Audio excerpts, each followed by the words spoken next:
Estamos aqui de volta ao YouTube da TNT Esportes para fazer uma análise, uma prévia, uma previsão sobre a participação do Fluminense no Mundial de Clubes da FIFA. E para isso temos a luxuosa participação overseas, né, no outro lado do Atlântico, de Fred Caldeira, cada vez mais identificado e representante da nação tricolor.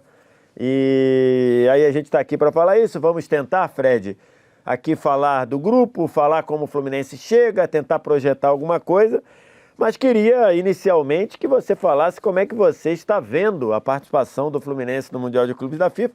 Eu imagino que você, enquanto aquela criança serelepe na Tijuca, zona norte do Rio de Janeiro, antes de estar muito envolto em outras atividades, você já deve ter, e você sabe quais atividades que eu estou falando, você já deve ter simulado um campeonato desse no seu videogame. E esse campeonato é vida real e com a participação do Fluminense. Pois é, Vess. Um prazer estar contigo, como sempre. Uma pena que distante, né? Mas é bom a gente estar numa gravação juntos. Mas perto do acontece, coração. é sempre bom. Exatamente, isso nunca muda. Cara, assim, é isso, né? É o bomba pet da vida real.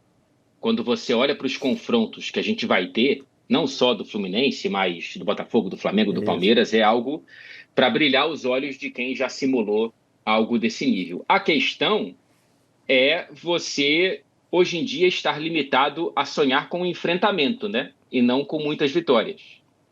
Eu tive a honra de cobrir o último Mundial de Clubes que o Fluminense foi para enfrentar o Manchester City. O clube que eu cubro e o clube que eu torço, e não deu nem pro cheiro, né? Mas a gente já sabia que não ia dar muito tempo. Eu não esperava que só durasse 15 segundos, qualquer possibilidade de sonho. Mas, de qualquer maneira, o Borussia Dortmund é mais acessível do que o Manchester City, sem nenhuma dúvida. Então, olhando para a realidade, e não só para os sonhos de quem simulava isso no videogame, o Fluminense, perto dos outros brasileiros, foi quem se deu melhor com o sorteio. Eu acho que isso, não sei se você concorda comigo. Acho que sim, já que você puxou esse tema, vou dar aqui uma mudada aqui na ordem e vamos tentar analisar o grupo, né? Um grupo de Fluminense, Borussia Dortmund, Ulsan, que é o time lá da Hyundai, e o Mamelodi Sundowns, que ganhou a Champions Africana e nesta temporada foi vice, né? Nessa temporada eliminou o Al-Ahly na semifinal. Muita gente até achou como surpresa, né? O Al-Ahly é o grande poderoso da África, eliminou dentro de Cairo, dentro do Egito, e depois acabou perdendo para outro time egípcio, para o Pirâmide na final. Como é que você vê esse grupo? Eu também acho que o grupo do Fluminense é um grupo, digamos, bem acessível para passar de fase, e até com possibilidade de ser primeiro. E acho que hoje a gente analisa esse grupo de uma maneira muito mais pró-Fluminense do que na época do sorteio, porque o Fluminense hoje está bem diferente do que da época do sorteio. Fluminense ali, acho que foi em novembro, né? Final de novembro e tudo, o sorteio, o Fluminense vivia uma situação em definição, ou começo de dezembro, vivia em definição se ele estaria ou não na primeira divisão. E acho que hoje o Fluminense é melhor, e acho que isso, a melhora do Fluminense, impacta na análise que a gente tem do grupo. Sem nenhuma dúvida, né? A permanência na Série A, a manutenção do Arias, que foi o melhor reforço possível para o Fluminense para essa temporada. O Thiago Silva voltando de lesão. Apresentado assim pelo presidente, né? Quando o Fluminense anunciou a renovação do Arias, ele fala: estou aqui para apresentar um reforço, e era a manutenção do Arias. Pois é. Mal comparando, mas é como o Salah renovando com o Liverpool. Exatamente. Né? Não tem reforço que você busque no mercado melhor do que o Salah para o Liverpool, e para as condições do Fluminense não tem reforço melhor que você busque no mercado do que renovar com o John Arias. Exatamente. Né? E os reforços não foram tão pomposos assim quanto a torcida esperava. A torcida esperava, e eu também, que o Mundial fosse utilizado como uma carta de recebimento de alguma estrela ou de algumas estrelas, e agora o Fluminense contrata o Soteldo por valores que me parecem muito inflados, mas bola ele tem, vamos ver se ele vai ter cabeça e continuidade e tudo mais. Mas sim, o Fluminense chega bem, né, numa sequência de 4 vitórias seguidas, antes de sair do Brasil, vencendo o Inter lá no Beira-Rio. Eu sei que o Inter não está bem, mas nunca é, na teoria, fácil vencer lá no Beira-Rio. E a atuação do Fluminense no Beira-Rio, independentemente da fase do Inter, foi uma atuação muito, muito impactante, né? Podemos dizer assim. Sim, pois é. Então, se jogar naquele nível, eu acho que dá para bater de frente com o Borussia Dortmund e dá para não derrapar em possíveis surpresas. A gente fala do Mamelodi Sundowns como algo desconhecido, e de fato é, mas a gente que estuda um pouquinho vê que os caras conquistaram as últimas 8 ligas sul-africanas. Você já falou da performance continental. O Ulsan Hyundai é tricampeão consecutivo da Liga Sul-Coreana, não vai tão bem assim na Champions Asiática. Então, assim, o Fluminense começa com o Borussia, eu acho isso bom, tá, VS? Eu acho bom começar enfrentando o bicho-papão. Eu também acho, e acho que, diante de um Borussia que fez um ano de uma instabilidade de cabo a rabo, terminou o ano muito motivado com uma arrancada que o colocou a Champions, mas, sei lá, 20 dias antes você dava como certo que o Borussia nem ia para a Champions, acabou indo, né? O Kovac entrou, melhorou um pouco o time, mas é um time instável, e acho que dos europeus, tirando o Red Bull Salzburg, é quem chega com menos força.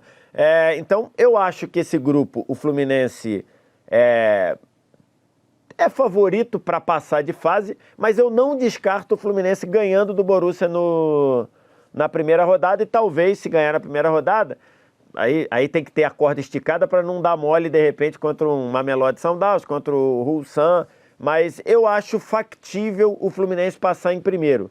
Como é que você acha que é viagem minha ou não? Eu acho factível, mas eu não acho provável. Tá bom. Provável, para mim, é o Borussia ganhar do Fluminense, ganhar os 3 jogos, e o Fluminense não derrapar. É que a gente fica muito preso no europeu. Isso vale para Palmeiras, para Flamengo, menos para o Botafogo, que o Botafogo se deu pior, né? O Botafogo realmente, o sorteio não ajudou. Tem 2, né? Exato. Tem 2 no grupo, o campeão da Champions, né? No sorteio, o PSG era o time que estava quase eliminado da Champions, e agora o PSG que virou. Exatamente. Mas a gente fica muito focado no europeu, não dá para tropeçar. Não dá. Pro Sundowns e pro Ulsan. Então, o Fluminense ele vai tentar o melhor dos casos contra o Borussia, franco atirador, e aí tem que entrar como favorito, e se jogar como jogou contra o Inter, repito, é um time que não deve tropeçar. E aí a classificação para os cofres do Fluminense, para o prestígio e para o coração da torcida é uma coisa realmente muito, muito positiva. Sempre lembrando, né, Fred e audiência, no Mundial de Clubes, desde que passou a ser organizado pela FIFA ali, o de 2000 era um campeonato diferente, mas naquele modelo ali de 6 ou 7 clubes num país e tudo, nós temos um incômodo número de 7 eliminações de sul-americanos para o resto do mundo e apenas 3 sul-americanos campeões sobre os europeus, né? Então, acho que isso deixa muito claro que nós estamos mais próximos do resto do mundo do que estamos em condições normais próximos da Europa. Eu acho que isso está muito evidente, por mais que você possa acreditar aqui e ali, não dá para você brigar com 7-3, né? 7 sul-americanos foram eliminados na semifinal e apenas 3 brasileiros, 3 sul-americanos, os 3 brasileiros, Inter, São Paulo e Corinthians, conseguiram ganhar do europeu numa decisão. Então, eu entendo isso também, acho que é uma boa definição, você sempre muito bem com as palavras, eu acho factível, mas não acho provável, mas tem que ver, né? Acho que tem que ver como o Fluminense vai encarar, acho que um time muito competitivo, o Renato tem conseguido colocar ali. Então vamos analisar, como é que você acha que chega o Fluminense? Teve ali uma correção de rota, acho que estava muito evidente que o Mano não devia continuar no final do ano. Acho que você devia agradecer, dar a premiação que ele merecia lá por salvar e ter sido importante para salvar. Né? A gente não pode dizer assim, o Mano teve méritos, mas eu acho que até fundamental. Eu acho que até por uma questão de característica de elenco, característica do próprio clube, eu acho que começar o ano com o Mano foi um erro. Algo, por exemplo, só para pegar aí no seu quintal, algo, por exemplo, que o Tottenham não cometeu agora, né? Acho que o Tottenham estava muito claro. E que o Manchester United cometeu com o Ten Hag. Cometeu no ano passado, na temporada anterior, né? Ganhou a Copa da Inglaterra, falou, vou manter. Eu me lembro muito bem da sua pergunta ao Radcliffe, e acho que ali ele olhou ali, ele não teve nenhuma segurança de te responder, tanto garantia, é que ele vai embora, né? Tanto é que ele nem responde. O Tottenham não fez isso, teve coragem de demitir o técnico que foi campeão, porque o trabalho estava esgotado ali, apesar dele ter tido méritos para ser campeão da Europa League. Então teve essa correção de rumo. Eu acho que hoje o trabalho do Renato é um trabalho do cara certo, no lugar certo, no momento certo, né? Eu acho que até fiz isso no vídeo que falei, acho que era um bom nome e acho que ele tem conseguido tornar o Fluminense um time competitivo, muito dentro das características dele e que eu acho que a torcida do Fluminense anseia também, ou a minha visão está um pouco deturpada de quem vê de fora? Não, assim, o Renato ele consegue transformar esse elenco que estava muito desgastado e com poucos reforços de fato Sim. que deram, de né, impacto. Um impacto no time titular, ele consegue estancar a sangria e mesmo quando não joga bem consegue bons resultados e quando não joga bem não é atropelado, né? Esse Fluminense raramente você vê o jogo do adversário 100% em cima do Fluminense, o Fluminense arriado, como você via algumas vezes na reta final do Brasileiro do ano passado com o Mano Menezes e no começo dessa temporada com o próprio Mano. Agora, eu tenho uma expectativa diferente do que eu sinto da média da torcida do Fluminense. Certo. Eu entendo, e talvez isso gere xingamentos da torcida do Fluminense, a posição do Fluminense na hierarquia atual do futebol brasileiro. Sim, né? Tudo bem. O título da Libertadores foi algo extraordinário. E não dá para esperar que o Fluminense, com o orçamento que tem, por mais que tenha elevado bastante o caixa e tudo mais, e esse Mundial vai ser muito bom para isso, não dá para competir tão bem. Foi mal no mercado. Desde que ganhou a Libertadores, não contratou, repito, reforços que deram impacto imediato para o time titular. Ainda você conta muito com o Martinelli no meio-campo, com Samuel Xavier na lateral direita, a renovação do John Arias, já falei que era um golaço. A gente está até agora esperando o Germancano voltar de lesão, porque não contrata ninguém que consiga suprir minimamente, com todo respeito ao Everaldo. Então, eu estou falando de nomes que foram campeões da Libertadores. Sim. Eu não citei nenhum aqui que veio de lá para cá. O Fábio segue sendo absoluto. O Thiago Silva foi o único, né? Sim. Então, é um time que ainda conta com as principais figuras da conquista lá atrás. E eu acho que isso frustrou a torcida e me frustrou também. Mas para o que tem, eu acho que o nível de jogo e a quarta colocação no Brasileiro atual tá mais do que o que eu esperava, inclusive. O Fluminense não jogou na rodada, o Bahia ganhou, passou, mas tá ali, né? Tá rondando ali o G4. Saiu do Brasil na quarta colocação. Exatamente, né? Parou na quarta colocação. No sentido da pergunta que eu quis dizer é o seguinte, o jogo que o Renato joga ou tenta jogar agrada mais a torcida do Fluminense do que a postura que o Mano dava em muitos momentos e, logicamente, sem querer ser mais real que o rei, o Mano estava com a corda no pescoço, com um rebaixamento tendo que ser evitado. Então, né, nenhuma crítica ao que o Mano fez no ano passado, mas acho que começar o ano com ele não era o estilo de jogo que a torcida quer ver o Fluminense jogar, né? Não é. Os clubes têm algum DNA, Isso. Né? E eu sinto que o DNA do Fluminense não é um futebol retranqueiro, não é um futebol... tudo bem que a gente já conquistou vários títulos na história com o timinho, né? Aquele que não era favorito e conseguia ser campeão, etc e tal. Mas o Mano ter jogado da maneira que jogou no ano passado faz todo sentido. Ele manter para essa temporada, dobrar a aposta não faz sentido, porém, o erro é de quem mantém. Porque você vai esperar o quê do Mano? O Mano vai virar Fernando Diniz. E aí nisso o Renato tem conseguido jogar minimamente de uma maneira, né? Vai depender muito do Arias, está funcionando, vai depender de como o Soteldo chega, né? O Soteldo, acho que se ele jogar no máximo que ele pode, eu acho que ele vai contribuir muito. Não tem conseguido fazer isso com regularidade, não fez com o próprio Renato no Grêmio, não fez com o Santos ultimamente, algumas lesões aqui, mas acho que se ele jogar, funciona. O Thiago Silva é uma segurança lá atrás.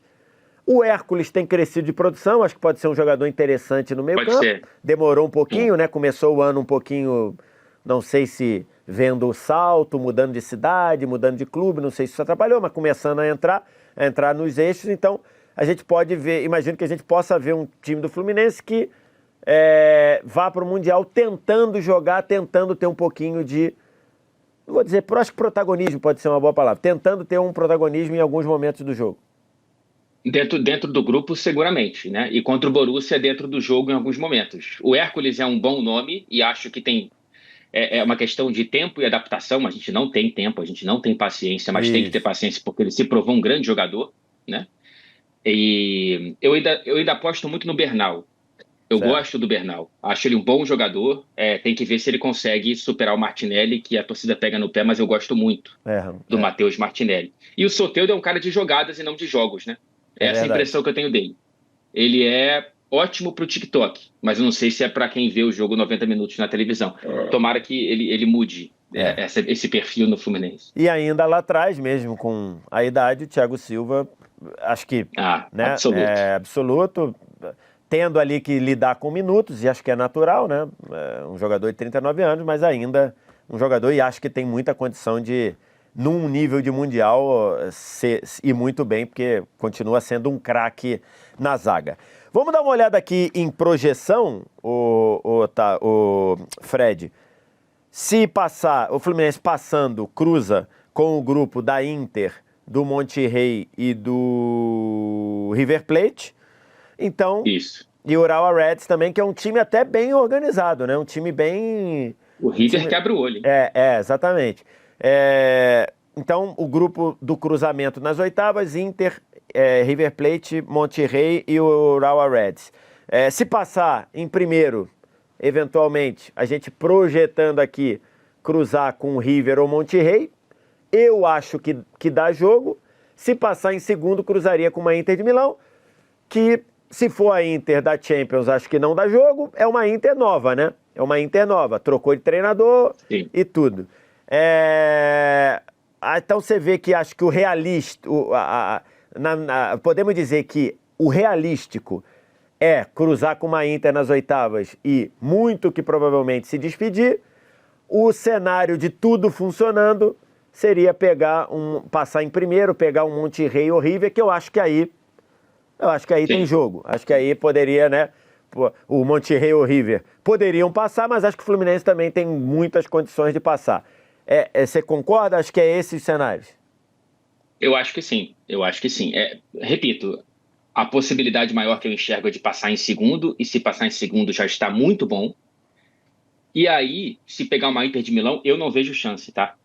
É aquilo no imponderável. Aham. Se talvez, de repente, a Inter ainda não tiver colocado a cabeça no lugar, mas se ela for primeira do grupo, já vai ter tido jogos para dar uma refocada, né? Dar uma Isso. esquecida no que aconteceu, que a gente viu de perto aquele tropeiro do Paris Saint-Germain. Os três times da Inter, os três times do grupo da Inter, são times fortes nos seus países, né? São times Isso, são estruturados. testes para a Inter. O Urawa é um bom time no Japão, joga bem ali, vai frequentando mata-mata de Champions Asiático. O Monterrey sempre Champions Asiática também, e Champions da CONCACAF, e o River não vive um bom momento, né? Inclusive, dizem lá na Pois é. Argentina que se o River for eliminado na fase de grupos, o Galhardo será demitido. Então, é o que circunda lá. Mas ainda é o River Plate. E acho que isso vai ser o suficiente para fazer com que a Inter sacuda a poeira um pouquinho e vá para as oitavas de final mais forte. E se o Fluminense passar em segundo, pegar uma Inter, aí eu vejo possibilidades ínfimas do Fluminense passar. Mas essa é a realidade. Assim, olhando para o melhor dos mundos, para todos os 4 brasileiros, quartas de final, e aí, meu amigo, volta para casa e monta um troféu. Porque, assim, Vessi, desculpa, o Mundial de Clubes, esse novo formato, é a FIFA querendo uma mini Champions para si, né? Exatamente. A primeira vez que eu falei sobre isso foi lá em 22, lá na Copa do Mundo.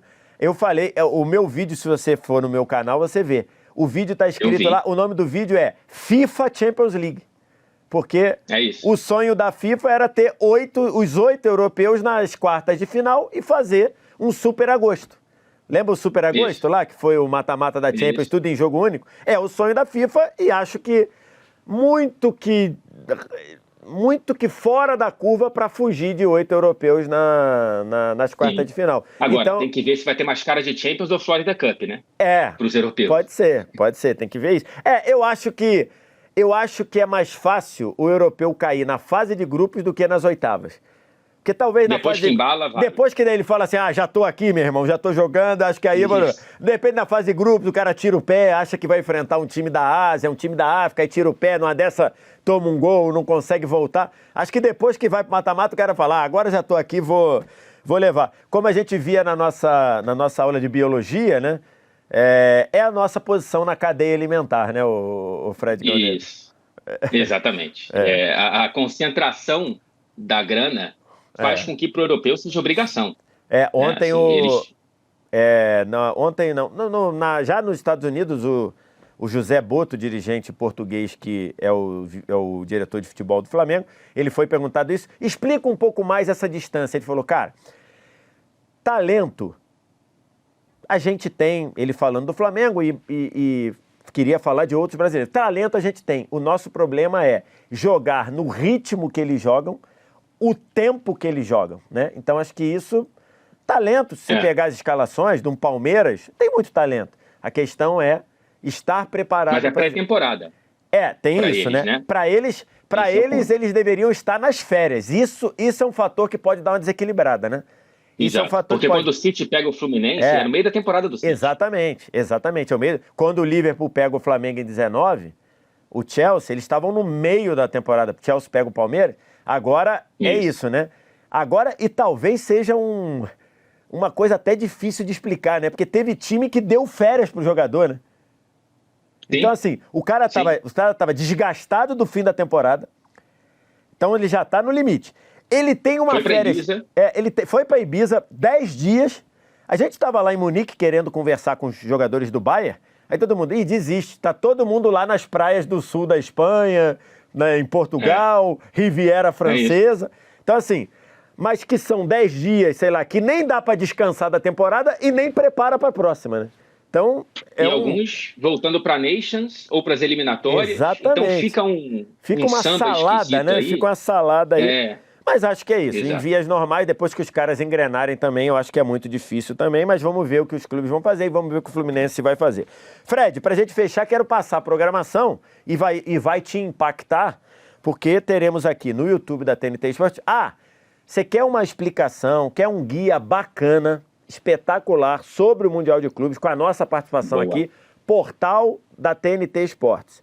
Lá no portal tem um guia preparado, com análise, com tudo que a gente precisa, a data, tudo isso, bonitão lá. Então vai no portal lá da TNT Esportes, que tá lá, vai estar em destaque para você acompanhar. E a programação aqui no YouTube da TNT Esportes, teremos aquela programação de sempre, live do André Henning, 9h30 da manhã, seguido do De Placa, seguido do Melhor Futebol do Mundo, tá? E aí com a participação do Fred Caldeira. Além disso, prorrogação especial depois dos jogos dos times brasileiros. O time brasileiro jogou, acabou lá, você vem ver a análise aqui. E além disso, o MFM com participação de Fred Caldeira será de segunda a sexta, inclusive com participações, com programas especiais aos fins de semana, se tiver um grande confronto europeu, tipo PSG e Atlético, Juventus e City e tudo mais. É a nossa programação, vamos viver aqui a nossa maneira o Mundial de Clubes da FIFA. Fred Caldeira?